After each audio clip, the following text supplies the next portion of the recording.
Good morning, guys. So check it out. Our trailer is empty. All those bundles of boards we picked up in Odessa are broken down. There's all the little plywood scraps they put on the back, and that's the cross that we use for busting them apart to get the 7-foot board off first. And then we take the two remaining pieces. I suppose I should have kept one of those bundles together, but whatever. We take the two remaining pieces and put them over this and smash them down to break them apart, so you end up with, these two pieces like this. And there's the pile of lumber. Got a couple hundred 8-footers and 100 7-footers.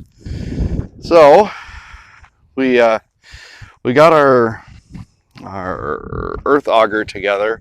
It did not work in the rock. That was kind of expected.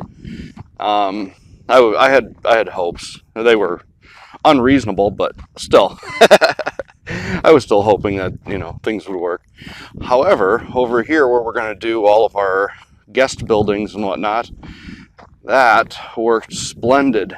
I dug a hole about almost 3 feet deep in a couple of seconds.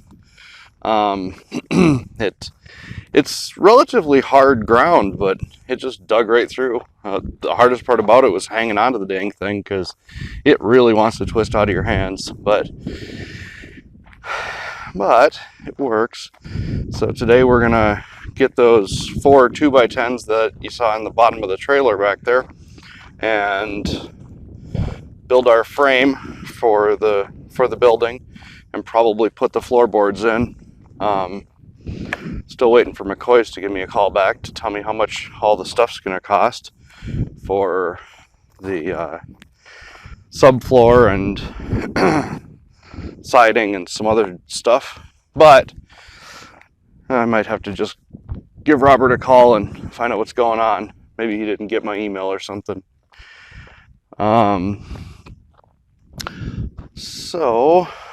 Here's the hole I dug. We kind of brushed the sides of it down, but you can see maybe, and it's all soft down at the bottom because it, falls back in. I'm going to try the thing that Bill mentioned, which is dumping some water down in there to kind of gum it up a bit, and hopefully that'll help pull some more of it out. But if not, scooping out a little bit of loose dirt isn't that big of a task. So anyway, I'm gonna check around and see if I can find some video of us busting those boards up and other things, and yeah, I'm gonna get started building. See you guys in a bit.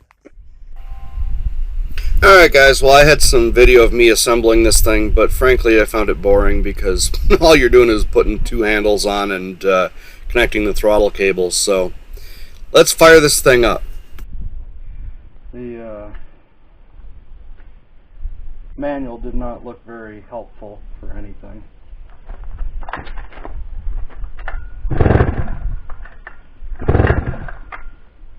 Got the switch on. Oh, there's a primer. There it goes.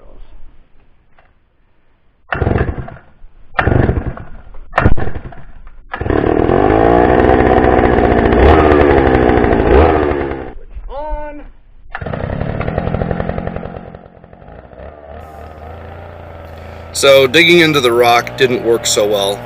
Basically the pilot bit didn't even make it in, so just kind of sat there and spun on top of the rock.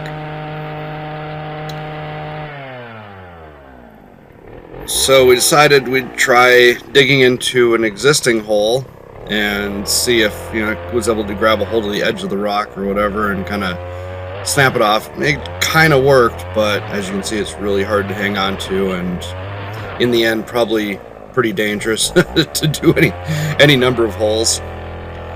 So we're probably gonna have to find a different solution for that. Good. However, here in the sand, it works quite well.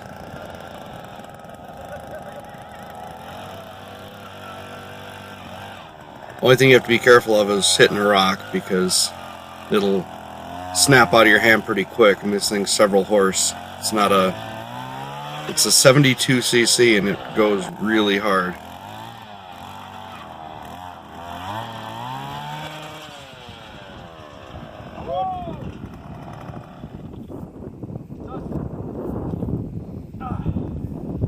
Alright, that's enough work for this week. Our neighbors stopped by to have us cut some wood for them. They're paneling the inside of their shed up on the hill.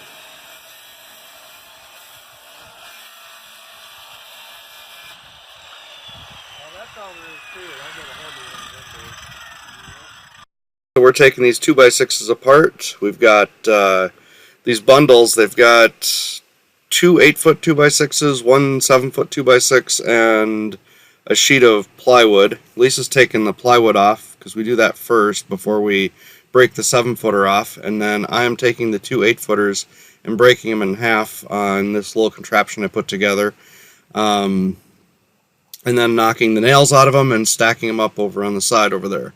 So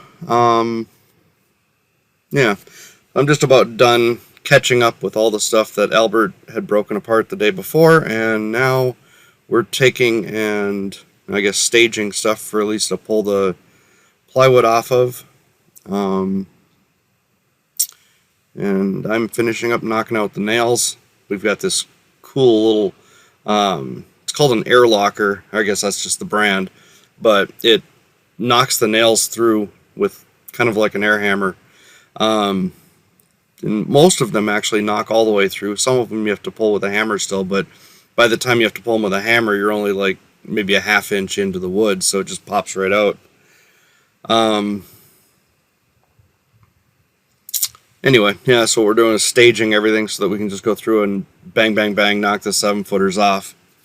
Albert actually came up with this deal to, you know, just set them on top of there, and then we use this huge wooden cross thing to knock them out. All we did is take two 7-footers and screw them together. Yeah, I don't think I have any video of that happening.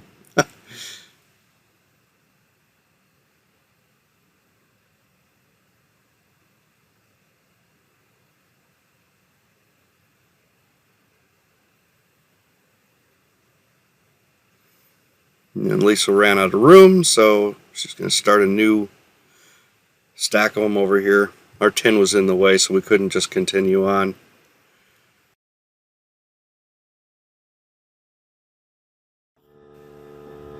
And here is that little tool for knocking the nails out. It is amazing. I mean, it's probably takes about 1/4 as long as knocking them out with a hammer. We're here at the site of our first guest house. We're going to be doing a 14-foot by 16-foot, basically just a bedroom type thing. You'll have a bed, couple windows, a door, and yeah, like a spot for a dresser, coffee pot, maybe a TV, and some other stuff like that. But really simple little area. We'll probably sleep in it for a while before we get our shed built.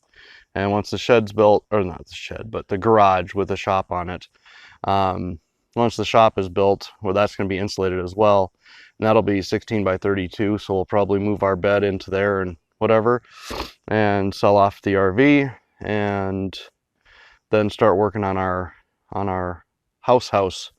But this seemed like a good use of some of the recycled wood we've been working with, and you know, whatever gives us a chance to build something tiny.